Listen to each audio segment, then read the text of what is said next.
So it's March 25th, which means I think it's exactly 2 weeks since we excavated the pond and started filling it.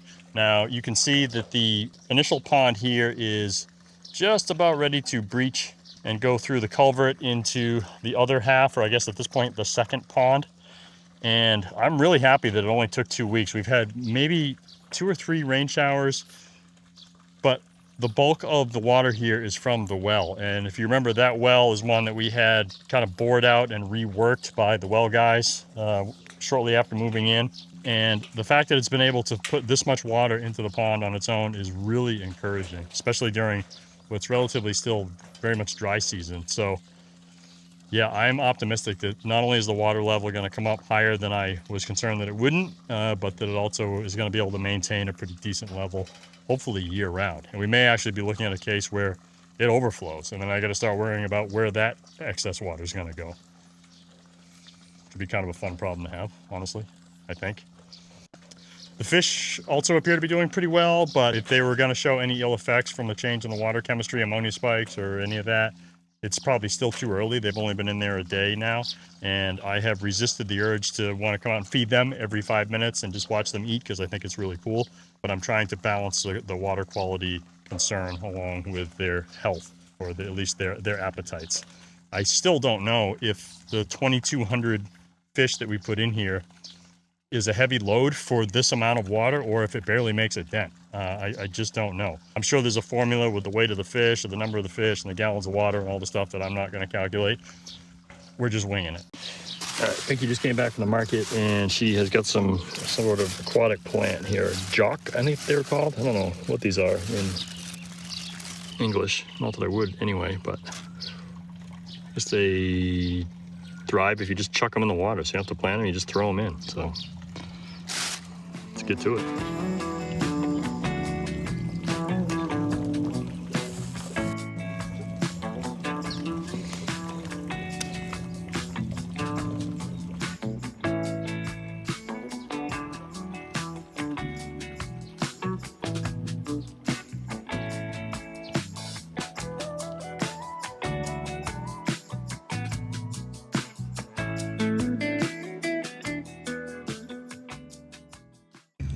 Want a shot? What is this stuff? Ancient Thai recipe? Yeah, it's like have a lot of kind of like medicine loose. Alcohol? You know? It's not alcohol. This one not alcohol. Is it vitamins and stuff? You want a shot? Yeah, there's like the loose and this see they have like a All kinds of dead, rotted animals and things. not animal. Oh. It's vegetarian. All mixed together.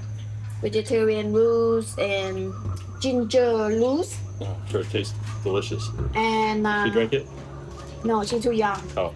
Well, it's like old people. It's like not old. It's not old people. Like you have the, you know.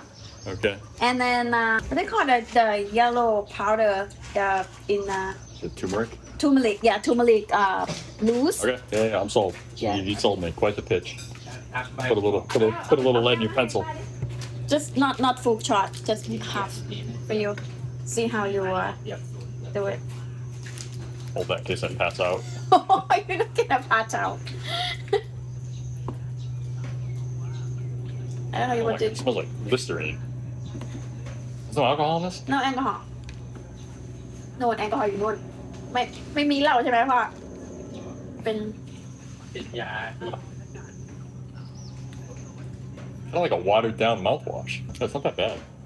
It's like to help you get like you get up in the morning, you're not hurt, you not feel like you tired. They just like get up and go. Use that every day. Leave the whole bottle on the counter. I'll have it for I breakfast. bought the whole cake. Oh, you did? I bought. I feel 20 years younger already.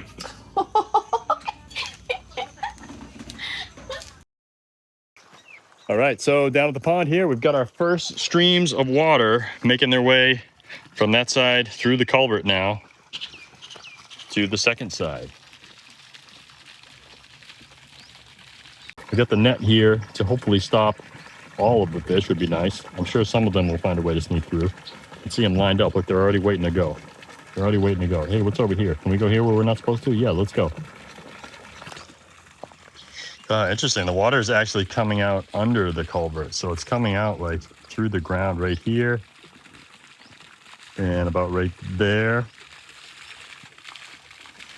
So I had thought about this a little bit. I am curious if the water is going to undermine the culvert altogether and just wash away and erode all of the clay and earth beneath it.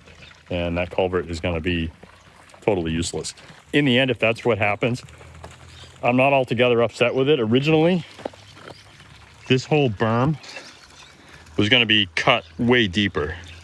So it was going to have this berm coming across and then a deep cut right here to allow everything just to kind of flow together. But as the excavation went on and I don't know, plans sort of changed, we just ended up going with that culvert route to try to separate the two ponds. So if they do all flood together and it undermines, not a big deal. I still don't want these fish to go into this, what will be fresh mucky side, and it's going to end up polluting the entire pond again with this fresh clay muck. But worst things have happened. The culvert undermining situation continued to deteriorate until it caught the attention of the Thai Mud Authority, who swiftly stepped in and took control of the situation. With the ingrained dam building prowess rivaling that of only a beaver, Pinky swiftly and skillfully stopped the flow of water. As remarkable as her feat of engineering was, I knew it was on borrowed time. Once the Minister of Mud had left the job site, I took matters back into my own hands. Scavenging an old discarded length of pipe, I decided to run a siphon from the full pond into the empty pond via the culvert, but without allowing water to flow through the mud. Clean transfer from one pond to the other via the pipe hopefully is going to be the solution in keeping the embankment intact.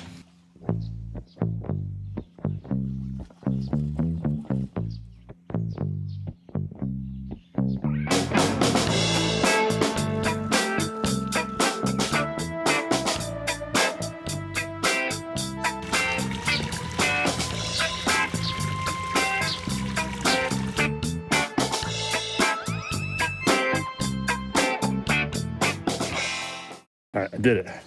Got a siphon going. So I get this black pipe finally siphoning water from this side to this side. So we are working to equalize both ponds without deteriorating or eroding that embankment. This is good, I think. From here on out, the levels of both ponds should rise at the same time, right? Is that how that works? I think it is. If I lose it, like I said earlier, it's not the end of the world, but if I can keep it in place without a whole lot of effort, which this isn't a whole lot of effort, it's worth a shot. Okay, well, because science, the ponds have equalized themselves overnight, and I'm still questioning whether or not this is a good thing. I sometimes wonder if I rationalize doing stuff like this just so that I can change it and mess with it and potentially create more problems and more things to worry about.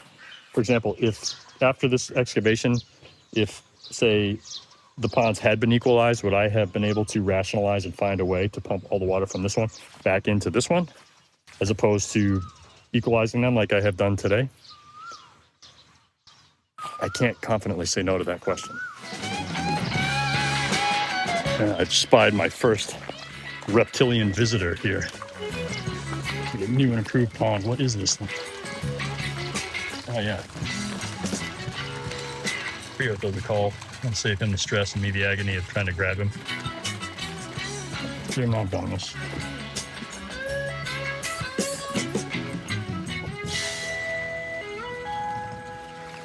Pretty cool.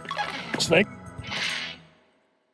All right, so I've gone back and forth on what I'm going to do for pond aeration. And initially I started out just thinking I would get like either the paddle wheel or a fountain or some sort of surface aerator.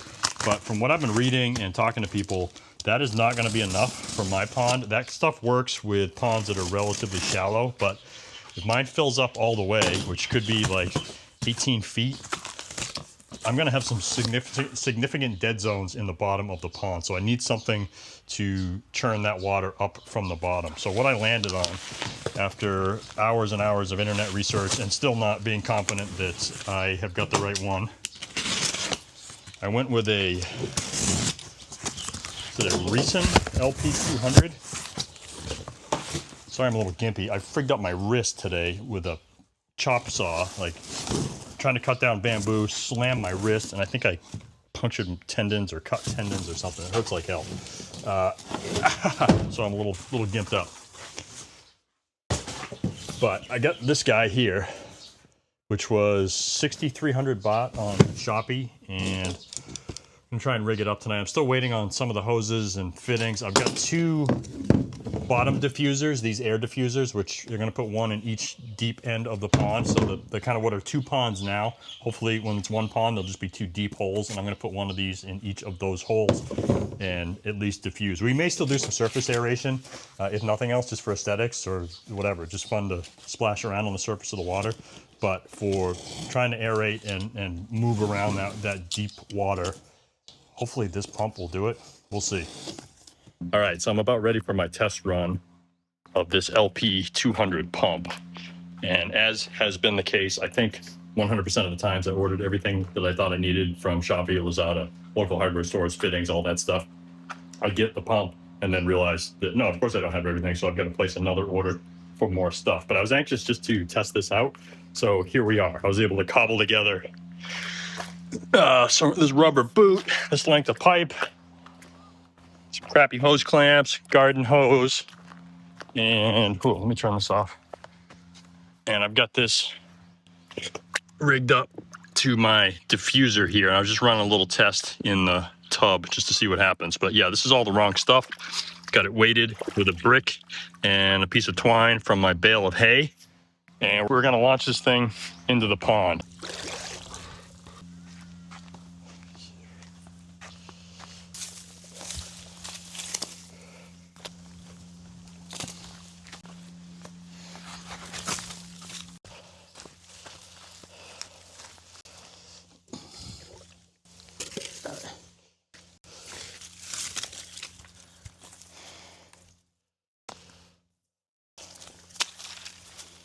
All right, here goes nothing.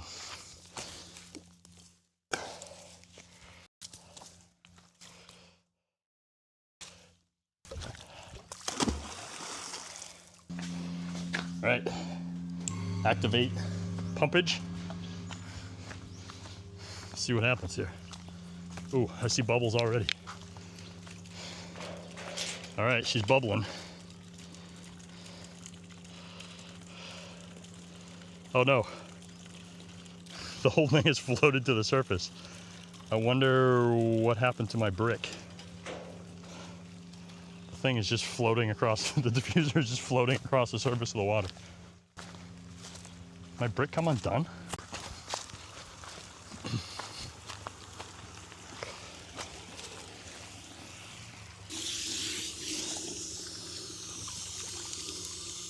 Oh wow, no. Okay, clearly I underestimated the buoyancy of the diffuser because it lifted the brick and everything right off the bottom and just floated it right to the surface. So I gotta find some heavier tonnage here. All right, take 2, a little heavier weight. I got this piece of concrete here. So actually a plastic bucket full of concrete that I found on the property, now tethered to my diffuser. Hopefully that's enough to keep it down. And hopefully this whole unit stays together.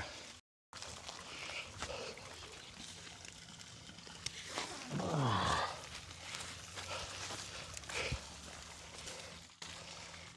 only have one hand.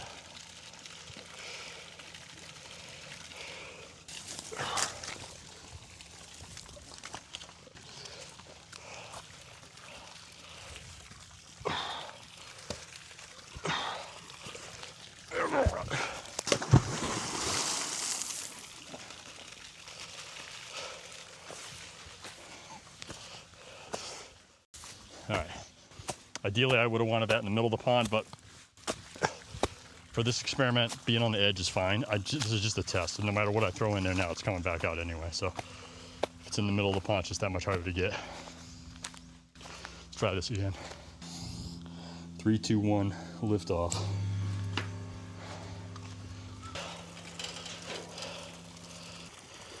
Okay, way better. So that's encouraging, and the plan will be to run a splitter and have one on this side and then one in the other deep hole, which is now still its own separate pond. But hopefully when it all becomes one pond, I'll have a diffuser in each deep spot and maybe some surface aeration on top of that. We're still trying to figure that out. but I'm encouraged with this. All right, so I've been testing out this LP200 pump here, and I don't know, jury's still out, but I question whether or not it's going to have enough horsepower to do what I want it to do. We are making some good bubbles, but that water is only, I don't know what, 5 or 6 feet deep, where when this thing fills all the way up, if it is truly the 16 to 18 feet deep that I think that it might be at some point, I don't believe that pump is going to be able to push air down to the bottom and then aerate properly. I don't know, really didn't come to anything conclusive other than I don't know if this is the right pump for the job. It's definitely like the stronger end of like maybe what you'd have for some shallow ponds, or if you're doing tubs of crayfish and plants and some other stuff, it'd be really well suited for that. But for kind of this heavy duty industrial use, I just don't think it's up to the task. I don't know. Still messing around with it. We'll see.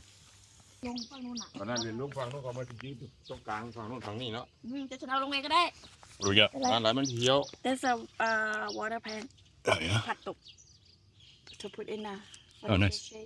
You have to like plant them in the dirt or just chuck them in the water? No, chuck them in the water. Nice. Okay. That's nice. You just found those in a pond? Yeah. Somewhere else? I asked him to go. Yeah. He go ask someone. โดยมัน Nice. ปลาเขากินกันเนาะ เนี่ยแหละปลามันจะกินเอาไปกันเดี๋ยวฉันเอาไปเดี๋ยวฉันไปลงมันจะได้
Okay, so I'm gearing up for a hardware store run this morning, and I've got like 4 projects going on at once right now. And I just keep running around until I hit a dead end on whichever one it is for parts, and then I jump to the next one and go as far as I can, and then hopefully get parts for multiple projects when I'm at the hardware store next. And also, I'm out here in the morning where it's not absolutely blazingly hot, so it's a good time to get some stuff done outside.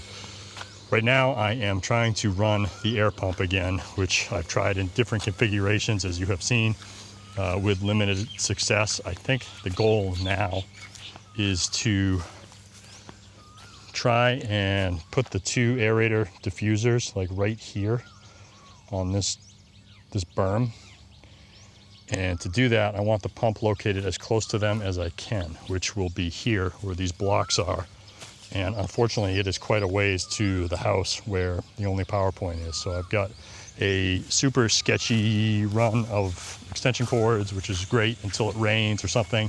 My hope is that if I can test out and make sure this actually works, then I will run an outlet either out to here, or I've got power to the well here already. I might be able to tap in off of that and maybe even locate the pump over here if it's not too far away. And then obviously build some sort of enclosure, a doghouse over the pump so that it doesn't get wet, and that hopefully I don't get electrocuted by a rat's nest of extension cords running through puddles across the yard. So first order of business though is just to like prototype this and see if it actually works, and then make adjustments and go from there. Looks good on paper, or maybe it doesn't. I don't know, but we're gonna find out.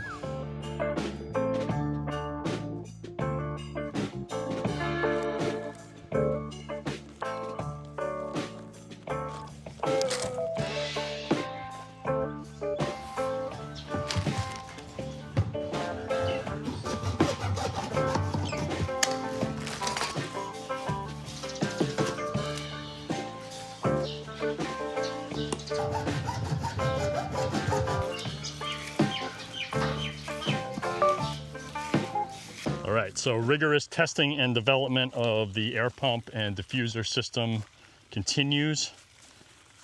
I've got the air pump now out here with a short line of flexible hose to 20 millimeter HDPE to my homebrew manifold here, which this is the kind of stuff that keeps me awake at night, is thinking about this. But I've got PVC manifold with 2 drops, one for each of my diffusers, and then a valve at the end to act as a blow-off valve if I get too much pressure still with these diffusers. So I'm gonna only try one diffuser now. I've got some sort of like makeshift base, which I've got a better solution on order, but that's what I've got for now. I'm gonna tie it to that cement bucket, chuck it in the water, and see what kind of failures rear their head this time. I'm finding that like these projects, I think I have all figured out, and then I put them together and then realize some fatal flaw that I didn't anticipate, and then it's a either scavenger hunt locally at the hardware stores for parts, or a 2 to 3 to 4 5 day wait for Lazada or Shopee to send me what I need. Then I proceed a little bit, and then I hit another wall and repeat cycle. So as soon as I get this stuff, I try to at least jump on it and test it and do some sort of like shakedown run just to see, is it going to fail again? Is there something I missed? And then continue. Whereas if stuff was more available quickly locally, maybe I wouldn't go through so many iterations of these like Frankenstein test bed prototypes, but it's kind of the cycle that I have fallen into. I'm okay with it. It's been a bit of a challenge to film today. Every camera that I have, GoPro, phone, whatever, everything is just overheating and shutting down. It is so hot out here. I haven't checked the thermometer, but it's got to be, I don't know, at least 100 degrees Fahrenheit. It is scorching out here with just no relief. That sun is brutal. Good news here, it is April 7th, and the ponds are now finally, officially, undisputed, cleanly connected through the culvert. So water is just starting to trickle through there. I don't think any fish have swam through. The water is that shallow, but they are officially one body of water through the culvert. So pretty excited now that that is a milestone that we have reached here. And you can see still quite the difference, this side versus that side. So this is at least getting some aeration from the water flowing in from the well. This thing has just been kind of a stagnant mess. So I don't know what that's going to do for the overall health of the fish and the pond. I'm gonna at least try and aerate this, even if it's a little too late. It's probably better than nothing, so here it goes. All right, so once again, I have this oversized bucket because I forgot to pick up anything lighter today. This is all I've got. I wouldn't be surprised if I never see this bucket again. It's not very tightly secured to this rope. Good riddance. No. No. Oh. All right, attempt number 3,727. We will zip tie the diffuser to this metal tool, which is really just a metal rod. I don't even know what that tool is called. Some sort of digging, stabbing thing, whatever.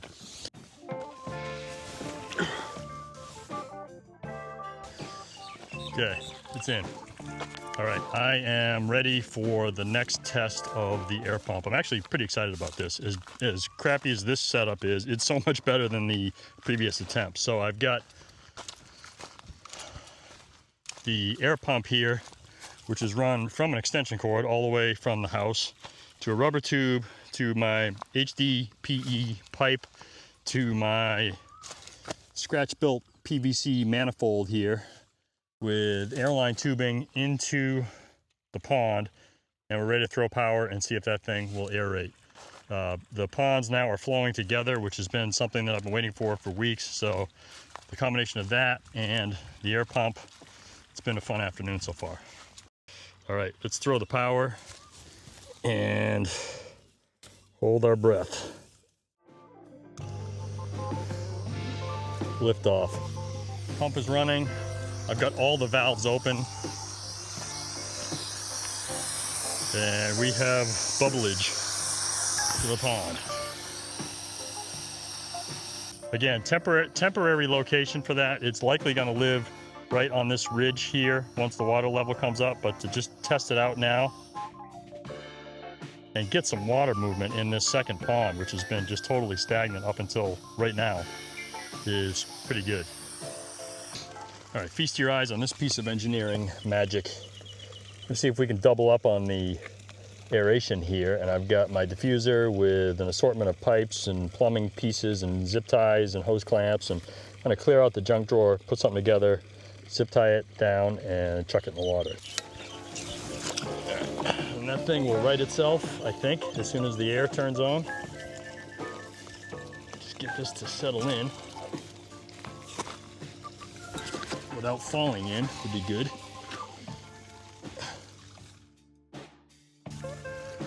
All right.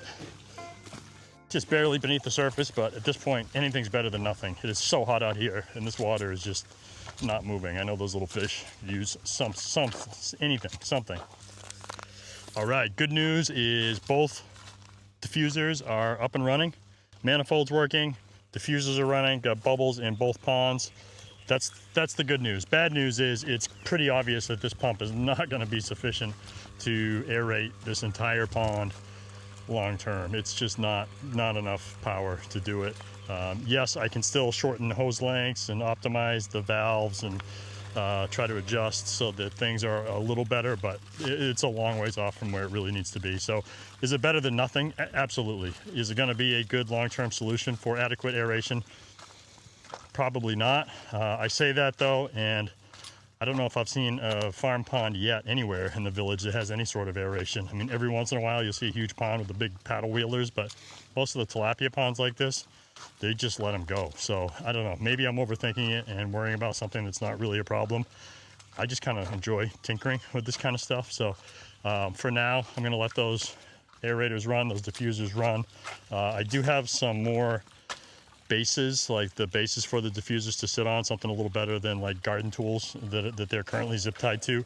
So those hopefully will show up either tonight or tomorrow, and I can mess around with that some more. But good news is both of the two deep holes here, each of the two ponds have connected, and we've got at least some air going to them for the first time really ever. So this is exciting.